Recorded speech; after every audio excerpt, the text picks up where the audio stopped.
প্রবাসী জীবনের বাস্তবতা অনেকটা মরুভূমির মাঝে সাগরের তৃষ্ণার মতো। দেশ, পরিবার, প্রিয় মানুষ, চেনা পরিবেশ সবকিছু ছেড়ে একটি ভিন্ন দেশে জীবন কাটানো মানেই হলো এক ধরনের আত্মত্যাগ। প্রবাসীদের এই আত্মত্যাগের মূল কারণ হলো পরিবারের স্বপ্ন পূরণ ও অর্থনৈতিক সচ্ছলতা অর্জন। কিন্তু এই পথ কখনোই সহজ নয়। প্রবাসে প্রথম যে বিষয়টি প্রভাব ফেলে তা হলো একাকিত্ব।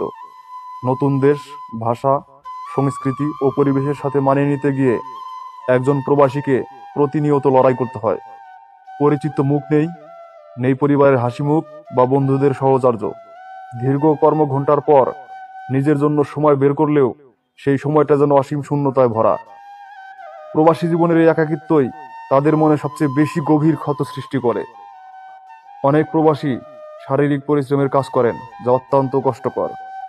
প্রখর রোদ, প্রচণ্ড ঠান্ডা কিংবা ঝড় বৃষ্টি সবকিছু সহ্য করেও তারা কাজ চালিয়ে যান। সকালে ঘুম থেকে উঠে রাত পর্যন্ত কাজ করে ক্লান্ত শরীরে ঘরে ফিরেও হয়তো তাদের সময় কাটে নিজের দেশের মানুষের কথা চিন্তা করতে করতে। প্রবাসীদের আরেকটি কষ্ট হলো পরিবারের কাছ থেকে দূরে থাকা। ঈদ, পূজা, জন্মদিন কিংবা পরিবারের ছোট কোনো আনন্দের সময়ও তারা থাকতে পারেন না। প্রিয়জনদের মুখে হাসি ফোটাতে গিয়ে নিজের আনন্দগুলোকে ত্যাগ করতে হয়। ফোন কিংবা ভিডিও কলে কথা বলে সেই শূন্যতা কিছুটা পূরণ করা গেলেও বাস্তবিক স্পর্শের অভাব তাদের ভেতরের বিষাদ ঢেলে দেয়। এছাড়া অনেক প্রবাসীকে বৈষম্য ও অপমানজনক আচরণের সম্মুখীন হতে হয়। বিদেশি হওয়ার কারণে স্থানীয় সমাজে তাদের সমান মর্যাদা দেওয়া হয় না।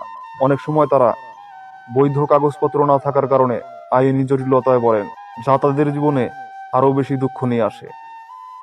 অর্থ উপার্জনের এই সংগ্রামের মধ্যে প্রবাসীরা নিজের স্বপ্ন ভুলে যান। পরিবারকে সুখী করতে গিয়ে তারা নিজেদের স্বাস্থ্যের দিকে ঠিকমতো খেয়াল রাখতে পারেন না। ফলে অনেক প্রবাসী মানসিক চাপ, বিষণ্ণতা, এমনকি গুরুতর রোগে আক্রান্ত হন। তবে এই কষ্টের মাঝেও প্রবাসীদের আশা হলো তাদের পরিবারের মুখে হাসি ফোটানো। প্রতিটি কষ্টের মাঝেও যখন তারা দেশে টাকা পাঠান, পরিবারের প্রয়োজন মেটান কিংবা সন্তানের পড়ালেখার জন্য অবদান রাখেন, তখন তারা নিজেদের কষ্টকে অর্থবহ মনে করেন। প্রবাসীদের জীবন হলো ত্যাগ ও সংগ্রামের মিশ্রণ। এই জীবনের প্রতিটি মুহূর্তে তারা নিজেদের দেশ ও পরিবারের জন্য কাজ করেন, কিন্তু তাদের কষ্টগুলো অনেক সময় সমাজে সঠিকভাবে মূল্যায়িত হয় না। তাই আমাদের উচিত তাদের এই ত্যাগ ও পরিশ্রমের প্রতি শ্রদ্ধাশীল হওয়া এবং তাদের পাশে দাঁড়ানো। কারণ প্রতিটি প্রবাসীর হৃদয়ে রয়েছে তাদের প্রিয় স্বদেশের প্রতি গভীর ভালোবাসা এবং পরিবারের জন্য সীমাহীন আত্মত্যাগ।